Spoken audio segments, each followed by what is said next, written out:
Hello mga ka-agri, welcome back to my channel no. Ngayon ay ito yung nakaraan nating video no, yung vlog natin about dito sa ating mga tanim na asula. Ngayon mga ka-agri ay kumukuha ako ng mga mga asula. Nilipat ko dito sa timba no. Siguro ito isang ganito na nakuha ko. Siguro nagtimbang to ng mga 10 to 15 kilo siguro. Isang ganito no. Yan, pero kunti pa lang yung nakuha natin no. Ngayon mga ka-agri, kukuha siguro tayo ng mga 4 na timba at dahil may tataniman tayo ng asula, lilipatan natin or dagdag na fish pa no doon sa kapatid ko. Pinapagamit niya sa atin para sa ating mga alagang mga itik no. Doon natin padadamihin yung asula natin. At saka dito din doon palalakihin lang natin yung asula, i-expand natin. Nanghihiram ako ng fish pan ng kapatid ko para sa ating mga itik no, at doon natin padadamihin. Pag dumami ron mga ka-agri, pag hindi natin magamit yung asula, ibibigay natin sa kanila no. Dahil ito ngayon kukuha ako ng mga 4 na timba siguro na ganito, 4 na ganito kadami no.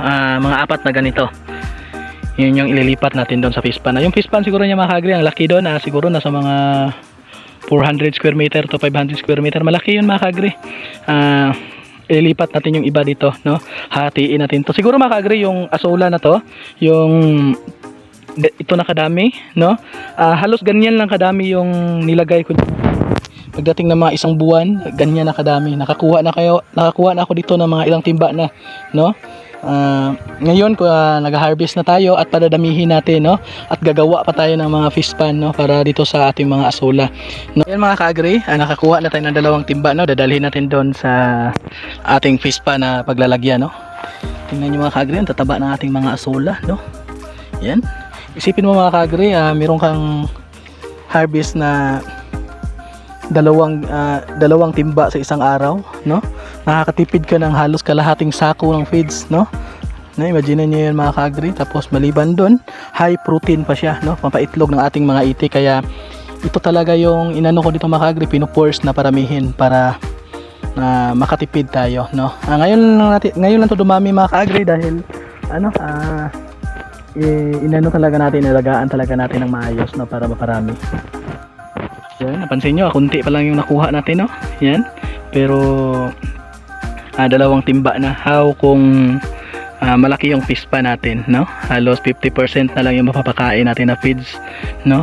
Yung 50% ay asola na at saka kangkong no. Pansinin nyo mga ka-agri kung meron kayong malaking fish pan, kung ano yung gaano kalaki yung matitipid nyo no. Kung alam ko lang to mga ka-agri na ganito pala kabilis padamihin yung asola, matagal ko na tong ginawa no. Matagal natin to pinag-aralan, pero hindi pa huli ang lahat. Ngayon ay paramihin natin to sa panahon. Madali lang to paramihin mga ka-agri. Pansinin nyo, ang nilagay ko lang dito is mga kalahating kilo lang no, pero ilang times na pagdating ng isang buwan. Yan mga ka-agri, kuhanan pa natin yung mamaya ng 2 timba pa at saka doon. At pagdating ng mga isang linggo mga ka-agri, puno na rin ulit yan no. Tara, ililipat na natin yung 2 timba. Punta tayo doon sa lilipatan ito na fish pan. Bali ito na yung fish pan mga ka-agri na yung sa kapatid ko na nilalagyan natin ng asula no. Ang lawak nito mga ka-agri no. Siguro ito talaga mga ka-agri, mga 400 square meter no, more or less. Yan, laki-laki nito. Pag mapuno to ng asula ay siguro ay kahit kukuha pa tayo dito ng mga 2 timba araw-araw. Sobrang dami nito mga ka-agri. Yan, ito yung halaga ng pato ng kapatid ko. Yung bahay niya dito. Yan, kaya gagamitin muna natin yung fish pan niya no. Ito na yung pala yung mga ka-agri, ito yung pang-4 natin na timba no. Nagdala tayo ng 2. Yung una ko pala, hindi ko pala na-videohan kanina.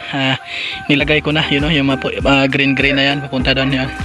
Yung mga green na yan no, yun asula yun. Yung 2 timba kanina, inuna natin paglagay no.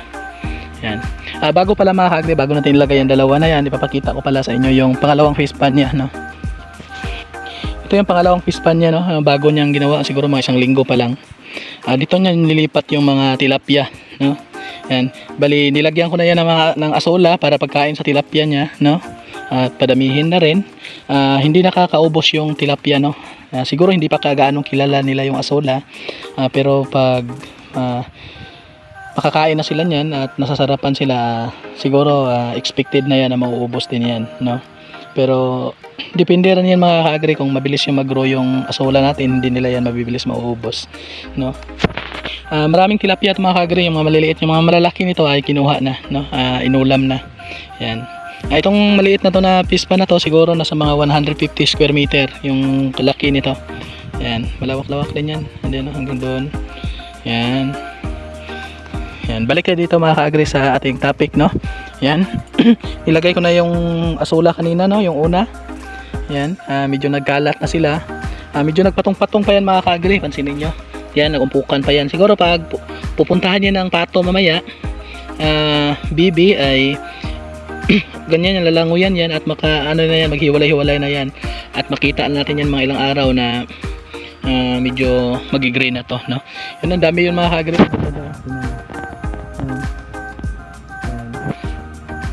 Mapuno to mga ka-agri, sobrang na to, sobrang dami ng asola. Hindi na natin to mauubos sa ating pakain sa ating mga itik, no? At saka mga pato. Yan, ilalagay natin to. Yan, dito yung pang-apat nating balde yan. Yan mga ka-agri, nag-uumpukan pa yan, pero pag mamayang gabi or bukas, pag mauulanan yan, maghihiwalay na yan pag uulan at magkakalat na yan dyan sa paligid, no? Ilalagay ko muna ito mga ka-agri, no?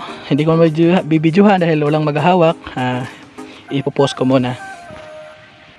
Ayan mga ka-agri, natapos natin nilagay, no? Yung dalawang timba, bali apat na timba nang nalagay natin dito mga ka-agri. Yung malalaking timba to mga ka-agri, yung siguro hanggang tuhod yung nito, yung size nito dito. Hanggang tuhod yan. Malalaking timba to, hindi itong maliliit. Estimated ko 10 to 15 kilos yung laman ng isang timba. Siguro apat na ganito, more or less mga 50 kilos yung nalagay natin dito sa pispa na to, no? Yan. Biruin mo to mga ka-agri, pag yan ay lalago yan, dadami yan dito. Kahit estimated ko dito mga ka-agri, kahit kukuha tayo ng 20 kilos o dalawang timba bawat araw, no? Isipin mo, kalahating sako yung matitipid natin. 20 to 25 kilos yung makukuha nating asola. Biruin mo mga ka-agri, halos kalahating sako araw-araw yung matitipid natin na feeds. High protein pa, no? High protein pa yung asola. Makatulong sa, alam naman natin yung high protein is makatulong sa pag ng itlog ng ating mga alagang itik or bibi or pato, no? Ito, gagamitin natin to sa, abangan natin to mga ka-agri na sa sunod natin na video kung gaano na to kadami, no?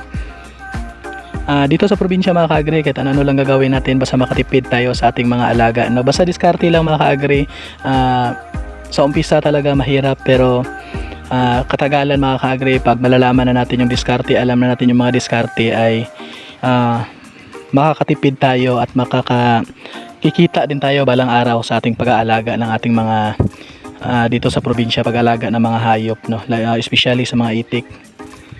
Ito pala mga ka-agri, dito sa may mga malapit dito sa amin, dito sa Upper Biangan, dito sa Malungon, no? Basta followers, nakapollow lang kayo sa akin, nakasubscribe kayo sa akin. Sa gustong magsimilya nito, gustong magpadami ng mag-alaga ng asola, punta lang kayo dito sa akin, sa mga subscribers ko at mga followers ko. Libre, bibigyan ko kayo dito pag pupunta kayo dito. Pag hindi naman, pwede naman kayong bumili, no? Meron tayong binibenta dyan, tingnan nyo lang sa Facebook page ko. May pinost tayo doon na binibenta natin, no? Free shipping through GNT, no? 100 pesos yung isang ganyan, yung baunan, no? Tingnan nyo lang, check nyo lang doon sa aking Facebook page, no? May nakapost doon at nakapin yung post ko doon sa asola, no? Pag dito malapit sa amin mga ka-agri, free delivery. Pag medyo malayo naman, 5 piraso, pag orderin nyo 500, free shipping, no? Yan. Kung dito lang malapit mga kapitbahay ko, ang gusto mag-alaga ng mga asola para makatulong din tayo sa ating community, no, na makatipid sa pagkain sa ating mga alagang itik, pwede kayo pumunta dito sa akin at bibigyan ko kayo libre, no? Para maparamihin din ninyo. At tulad sa akin, nag-umpisa lang din ako sa maliit, konti, pero napaparami natin, no? Halos nag-ilang times yung sinasabi ko nung nakaraang video, nag-umpisa lang ako sa kalahating kilo, no? Pero isipin mo, ang nalagay lang natin dito is natanim natin dito is 50 kilos na, no? Biruin nyo mga ka-agri, pagdating ng isang buwan, ilang times yan na, how much kung ganito na kadami yung itinanim natin, 50 kilos, no?